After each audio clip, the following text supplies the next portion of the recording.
Loh kok sekarang pemilunya langsung tapi kok jadi abu-abu gitu, sudah direkayasa. Pemilu ini sering dinyatakan sebagai pemilu loh paling buruk dalam sejarah demokrasi loh. Jadi kan ini gonjang-ganjingnya ya anomali no. Masa TNI Polri dibawa lagi ke politik praktis, bahwa kita telah menjadi insan manusia warga negara dari sebuah negara terjajah menjadi negara yang merdeka dan berdaulat. Kok sekarang keadaannya baru mau 79 tahun merdeka, keadaannya baru yang namanya reformasi aja. Apakah harus ada reformasi? Ayo jawab. Kamu jangan putus asa. Bung Karno mengajarkan kepada kita bahwa kita harus punya yang namanya kesabaran revolusioner. Jadi mereka itu yang gak keruan-keruan itu pasti akan nanti terbakar oleh kebenaran yang nanti ada dari api Merapen yang kita ambil untuk menunjukkan bahwa ada api abadi yang membawa kebenaran, bahwa yang tidak benar itu akan terbakar. Meski tubuh banteng moncong putih ini terluka di sana sini, tapi aumannya, gerangannya tetap terdengar ke seluruh Indonesia. Tidak yakin akan hal itu, tidak yakin akan hal itu hanya karena manusia-manusianya sudah mulai lupa diri. Ayo, siapa yang mau insaf? Siapa yang mau insaf?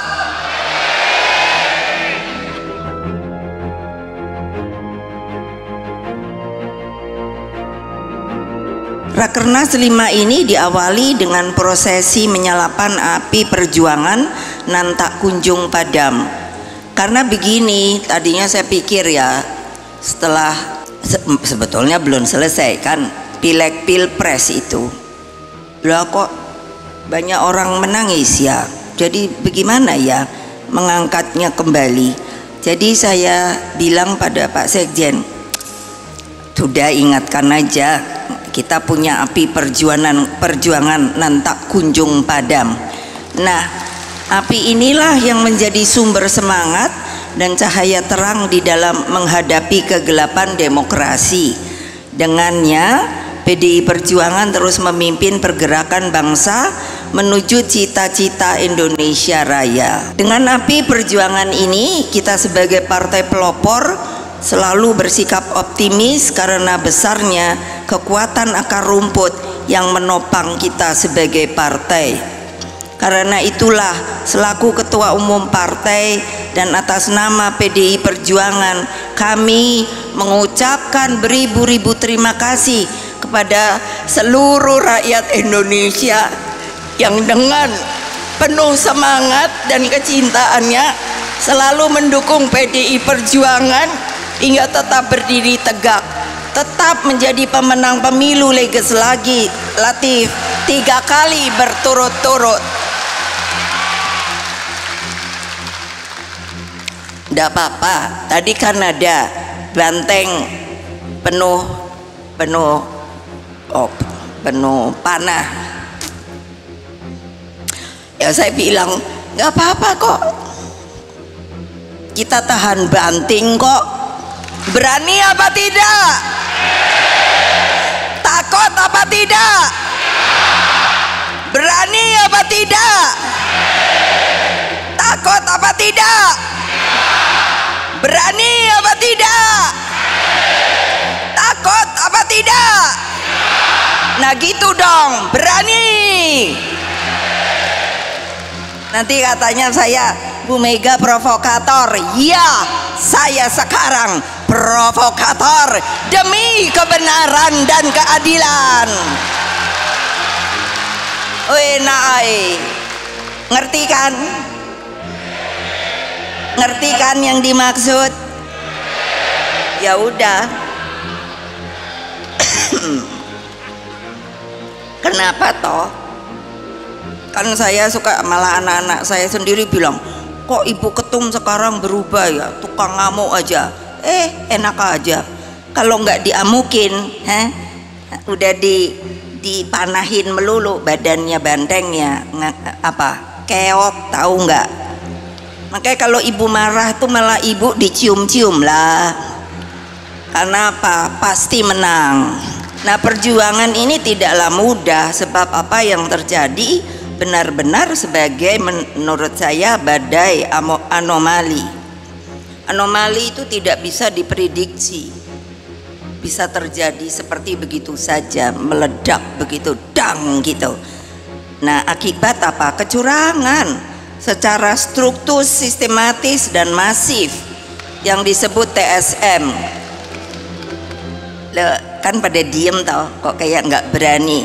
Bener ada apa tidak? Bener ada apa tidak? Ayo, TSM ini ada apa tidak? Ya memang ada, saya tahu kok. Kan semuanya pada mengatakan sepertinya tidak. Oh tidak. Reformasi itu lahir sebagai koreksi menyeluruh pada waktu itu terhadap watak pemerintahan otoriter untuk mewujudkan sebuah negara hukum yang demokratis. Dalam proses ini, partai politik, pers, supremasi hukum, sistem meritokrasi, dan pemilu yang jurdil harus hadir dalam sebagai satu ekosistem demokrasi. Dalam masa kepemimpinan saya sebagai Presiden kelima Republik Indonesia, reformasi telah memisahkan TNI dan Polri. Kedua lembaga negara ini dituntut profesional, melepaskan dirinya dari dwi fungsi ABRI dan bersikap netral dalam setiap pesta demokrasi. Jadi kan ini gonjang-ganjingnya ya anomali, no? Masa TNI Polri dibawa lagi ke politik praktis sebagaimana kita rasakan dalam Pilpres yang baru saja berlalu. Saya tuh sedihnya ya gitu, kok saya ini presiden ketika pemilu langsung pertama lo bertanggung jawab berhasil lo iya lo kok sekarang pemilunya langsung tapi kok jadi abu-abu gitu, sudah direkayasa itu. Kurang apa lo? Semuanya berkata civil society, ahli hukum dan lain sebagainya, kok sepertinya nggak ada yang akan bilang oh ya betul, bukan begitu seharusnya. KPU-nya juga diam, Bawaslu-nya nggak ada suara. Jadi kan saya mikir, masa saya ndak boleh bersuara? Saya boleh dong bersuara. Katanya kita ini negara demokrasi, menjalankan demokratisasi. Untuk apa ada reformasi? Kalau reformasi sekarang menurut saya kok sepertinya hilang atau dalam sekejap. Dulu reformasi kan menempatkan nepotisme, kolusi, dan korupsi itu sebagai musuh bersama. Dan oleh sebab itu lahirlah Komisi Pemberantasan Korupsi. Itu juga saya loh yang buat. Heran loh, yang barang bagus-bagus tapi sekarang dipergunakannya menjadi tidak bagus. Kenapa ya? Itu kesalahan siapa ya? Nah begitu loh, makanya aduh nih Mahkamah Konstitusi juga sama. Karena apa? Bisa diintervensi oleh kekuasaan. Nampak jelas melalui keputusan terhadap perkara nomor 90 yang menimbulkan begitu banyak antipati. Ambisi kekuasaan sukses mematikan etika, moral, dan hati nurani hingga tumpang tindih kewenangannya dalam demokrasi yang sehat, terlebih dalam sistem politik dalam sebuah negara kesatuan yang berbentuk republik. Seharusnya hanya ada satu lembaga di tingkat nasional yang memiliki fungsi legislasi. Dengan demikian, setiap penambahan materi muatan dalam suatu undang-undang harus lahir melalui proses legislasi di DPR RI, bukan melalui judicial review di MK sebagaimana terjadi akhir-akhir ini. Pemilu ini sering dinyatakan sebagai pemilu loh paling buruk dalam sejarah demokrasi loh. Pernyataan ini banyak disuarakan oleh para akademisi, para tokoh masyarakat sipil, guru besar, hingga seniman, budayawan. Namun hal yang begitu menyedihkan saya adalah terjadinya pengingkaran terhadap hak kedaulatan rakyat itu sendiri. Hal ini dibuktikan melalui praktek penyalahgunaan kekuasaan dengan menggunakan sumber daya negara demi kepentingan elektoral. Intimidasi hukum terjadi atas nama kekuasaan. Dengan realitas tersebut menjadi perenungan kita bersama. Bukankah ketika gagasan pemilu presiden dilaksanakan secara langsung, seluruh asumsi yang ada saat itu berangkat dari hipotesis bahwa kecurangan yang sifatnya terstruktur, sistematis dan masif mestinya tidak akan mungkin terjadi. Namun seluruh asumsi tersebut ternyata terbukti itu bisa dijungkir balikan. Itulah yang saya sebut kondisinya anomali. Karena apa? Saya nggak terima bagian daripada warga negara Indonesia yang berada di dalam sebuah organisasi politik yang bernama Partai Demokrasi Indonesia Perjuangan. Mengapa dibedakan dengan lainnya? Sepertinya kita ini orang yang bukan warga negara Indonesia, dibuat dengan cara-cara sistematis, terukur dan masif untuk bisa hanya sebenarnya secara prosedural dan formal. Kekalahan ini untuk dibuktikan bahwa ini adalah telah dipergunakan sebagai hak rakyat yang tapi sebenarnya salah, 1000% salah, karena tidak dijalankan secara jujur dan adil. Saudara-saudara, rakyatku yang kucintai, coba berpikir secara jernih, arif, bijaksana. Terjadinya anomali demokrasi secara gamblang dijelaskan oleh Dr. Sukidi, seorang pemikir kebinekaan yang disegani. Sosok cendekiawan ini menjelaskan fenomena kepemimpinan paradoks yang memadukan populisme dan Machiavelli, hingga lahirlah watak pemimpin authoritarian populism.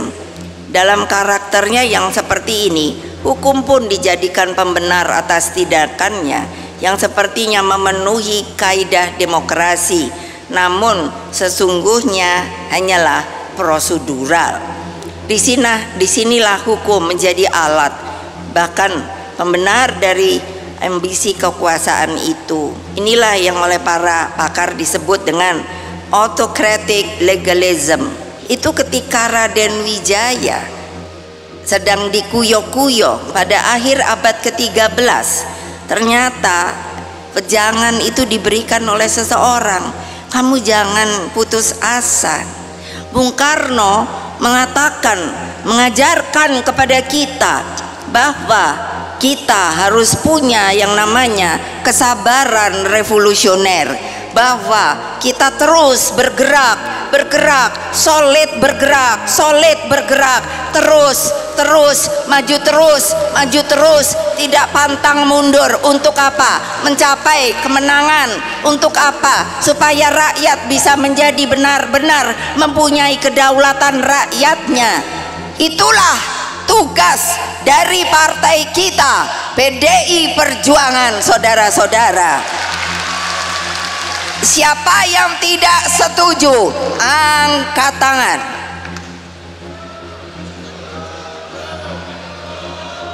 Kan selalu separoh-separoh. Siapa yang tidak setuju, angkat tangan. Apa artinya? Kalau nggak setuju, sebagai ketua umum di sini saya mengatakan, keluar kamu. Tidak perlu ikut dengan partai kami, karena partai kami adalah partai yang mempunyai keteguhan dan kesabaran yang luar biasa. Siapa yang nggak mau ikut? Iyalah, udahlah, nggak usah zona nyaman melulu. Jadi mereka itu yang gak keruan-keruan itu pasti akan nanti terbakar oleh kebenaran yang nanti ada dari api Merapen yang kita ambil untuk menunjukkan bahwa ada api abadi yang membawa kebenaran, bahwa yang tidak benar itu akan terbakar. Kebenaran dalam politik inilah jalan terhormat yang kita pilih. Kita tidak pernah bergeser dalam keyakinan ideologis, termasuk keteguhan dalam menjaga konstitusi. Meski tubuh banteng moncong putih ini terluka di sana sini, tapi aumannya, gerangannya tetap terdengar ke seluruh Indonesia. Merdeka! Mereka, wong cilik itu bukanlah kalah. Mereka hanya menitipkan rahasia penderitaan, tempat tersimpannya harapan akan masa depan di negeri yang indah, yang gemah loh jinawi, Indonesia Raya yang kita cintai. Tidak yakin akan hal itu, tidak yakin akan hal itu hanya karena manusianya sudah mulai lupa diri. Ayo, siapa yang mau insaf? Siapa yang mau insaf?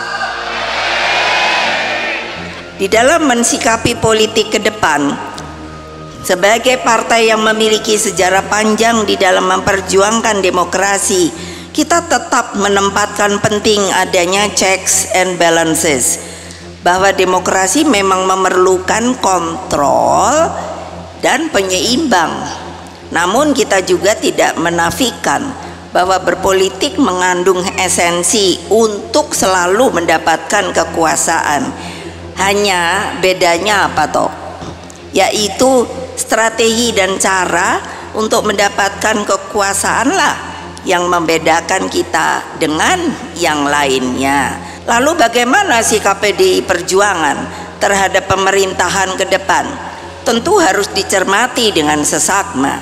Partai harus mendengarkan semua suara akar rumput, dari yang berteriak-teriak sampai sayup-sayup, dan terus berjuang bagi terlembaganya demokrasi yang sehat. Mengapa saya selalu marah untuk PDI Perjuangan menjadi partai pelopor?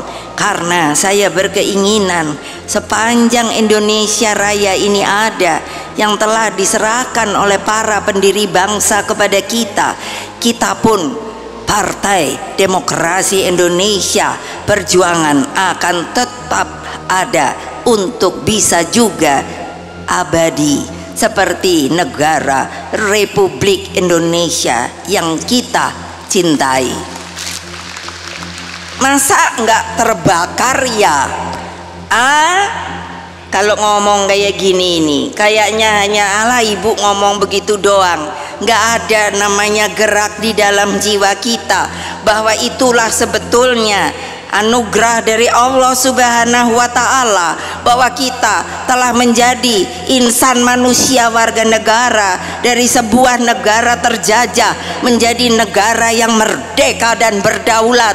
Kok sekarang keadaannya baru mau 79 tahun merdeka, keadaannya baru yang namanya reformasi aja? Apakah harus ada reformasi? Ayo jawab.